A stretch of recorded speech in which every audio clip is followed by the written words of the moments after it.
ഈ ചേരമപ്പയ്യനല്ലേ? ആണല്ലോ. അതിനെന്താ? നീ BA പാസ്സായില്ലേ? എന്തെങ്കിലും തൊഴിൽ ചെയ്ത് കൂടെ?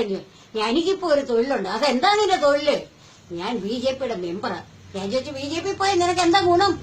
ഇന്ന് വരെയും എനിക്ക് ഗുണമുണ്ട്. എന്താ? എനിക്ക് സാമ്പത്തികമായി സഹായമുണ്ട്. എന്റെ കൂടെ പോരാൻ സവർണരായ പിള്ളേരുണ്ട്. എന്റെ കൂടെ ഇരിക്കുന്നുണ്ട്.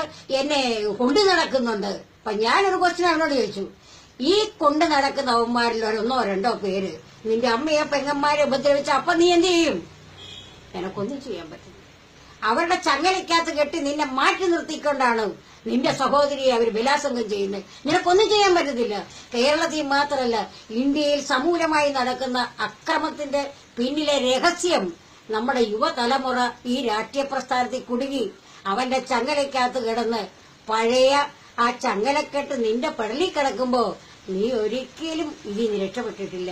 ഇന്നത്തെ പണം നിനക്ക് നാളെ നഷ്ടമായിട്ട് വരും. നമ്മുടെ അമ്മ പെങ്ങന്മാരുടെ മാനാഭിമാനം കാത്തു സൂക്ഷിക്കണമെങ്കിൽ നീ ഇനി നേതാവാകണം. ഏത് നേതാവാകണ്ടേ? ദരിദ്രരുടെ നേതാവാകണം. നീ ദരിദ്രരുടെ ഒരു പ്രവർത്തകനാകണം. സാമൂഹ്യമായും രാഷ്ട്രീയമായും സാമ്പത്തികമായും നേട്ടം കിട്ടാത്ത ഒരൊറ്റ ദലിതനും രാജ്യത്ത് ജീവിതത്തിൽ ലക്ഷ്യസ്ഥാനത്ത് എത്തുകയില്ല. കാരണം അവരുടെ അമ്മ പെങ്ങന്മാര് മരച്ചുവട്ടിൽ പണ്ടത്തെ കാലത്തെ പോലെയാ. ഇപ്പൊ ഏറ്റവും കൂടുതൽ ദലിത് പീഡനം നടത്തുന്ന ഒരു കാലഘട്ടമായിപ്പം. അതിന്റെ കാരണം യുവതലമുറ വിവിധ രാഷ്ട്രീയ പ്രസ്ഥാനത്തെ തോളിലേറ്റി അവരുടെ ചങ്ങലക്കെട്ടി നിൽക്കുന്നതുകൊണ്ടാണ്. ഇത് നീ ഇന്ന് അവസാനിപ്പിക്കണം. നാളെ ഇത് നീ തുടരാൻ പാടില്ല. അപ്പൊ അവൻ എന്നോടൊരു വാക്ക് പറഞ്ഞു, അമ്മയ്ക്ക് എന്നെ ഇതുപോലെ പണം തന്ന് സഹായിക്കാൻ പറ്റുമോ? ഞാൻ പറഞ്ഞു, മോനെ, ഞാനെങ്ങനെയാണ് നിനക്ക് പൈസ തന്ന് സഹായിക്കുന്നത്? ഞാൻ നിന്നേക്കാളും അവശത പിടിച്ചൊരു സ്ത്രീയാ. പക്ഷെ എന്റെ ആത്മധൈര്യം നിന്നോട് ഞാൻ പറയാം. എന്നെ ഒരാൾ കയറി ബലാത്സംഗം ചെയ്യാൻ അടിക്കാൻ ഷേപ്പ് മാറ്റും. പക്ഷേ നിന്റെ അമ്മയ്ക്ക് അവന്റെ പെങ്ങന്മാർക്കൊന്നും സാധ്യമല്ല. അതുകൊണ്ട് നീ ഒരു കാര്യം ചെയ്യ്, നമ്മുടെ ചെറുപ്പക്കാരെ കൂട്ട്, ഞാൻ നിങ്ങളെ സഹായിക്കാം. അപ്പൊ എന്നോട് അവനൊരു വാക്ക് പറഞ്ഞു. അതാ എനിക്ക് വലിയ ദണ്ണായിപ്പോയി. ഇനി പറയുമ്പോഴേലും ഒക്കെ ആയിട്ടുള്ള കളി എനിക്ക് വേണ്ടെന്ന് അങ്ങനെ പറഞ്ഞ ഒരു വ്യക്തി, അല്ലെ അങ്ങനെ പറയുന്ന ഒരു സമൂഹം ഇന്ന് കേരളത്തിലല്ല ഇന്ത്യയിൽ മുഴുവനുണ്ട്. അതിന്റെ പിന്നിലെ രഹസ്യം ഈ RSSകാര്. അതുകൊണ്ട് ഈ സാമൂഹ്യ വ്യവസ്ഥയ്ക്ക് മാറ്റം വരണമെങ്കിൽ നമ്മുടെ യുവതലമുറ നമ്മളൊന്ന് ടേക്കപ്പ് ചെയ്യേണ്ടത്, നമ്മളൊന്ന് ഒന്ന് റിവൈൻഡ് ചെയ്യേണ്ട ആവശ്യമുണ്ട്.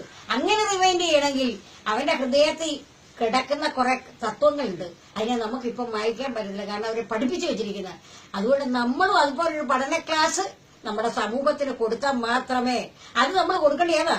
കൊച്ചി രാജാവിന്റെ കാലത്ത് മുതലേ ഈ രാജ്യം നമ്മുടേതായിരുന്നു.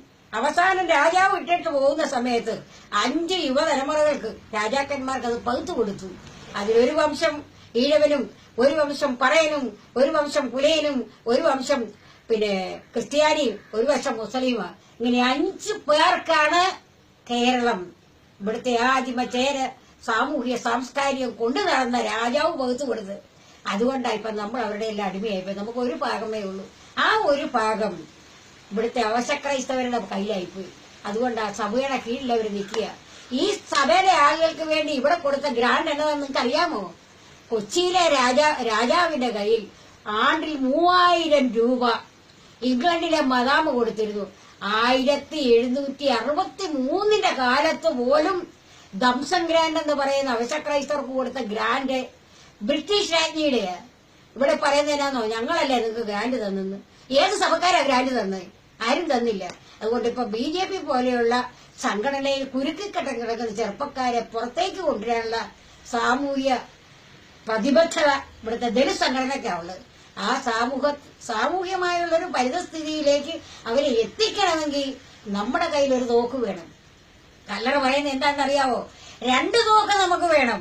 ഒന്ന് നേതാവിന്റെ പേരെ ഒന്ന് ചൂടണം, ഒന്ന് നമ്മുടെ ജനത്തിന്റെ നേരെ. അങ്ങനെ നമ്മൾ 2 തോക്കുള്ളവരായിട്ടിരിക്കണം. ഒന്ന് നമ്മുടെ നേതാവ് അണികളെ ഉപേക്ഷിച്ച് മറിഞ്ഞു പോവുകയാണെങ്കിൽ അവനെ വെടിവെച്ചു കൊല്ലണം. മറിച്ച് അണികൾ നമ്മളെ അനുസരിക്കുന്നില്ലെങ്കിൽ അവനെയും വെടിവെച്ചു കൊല്ലണം. അങ്ങനെ 2 തോക്ക് ചുമക്കുന്നവരായെങ്കിൽ മാത്രമേ ദലിത് പ്രസ്ഥാനം ഇവിടെ വിജയിക്കൂ. അത്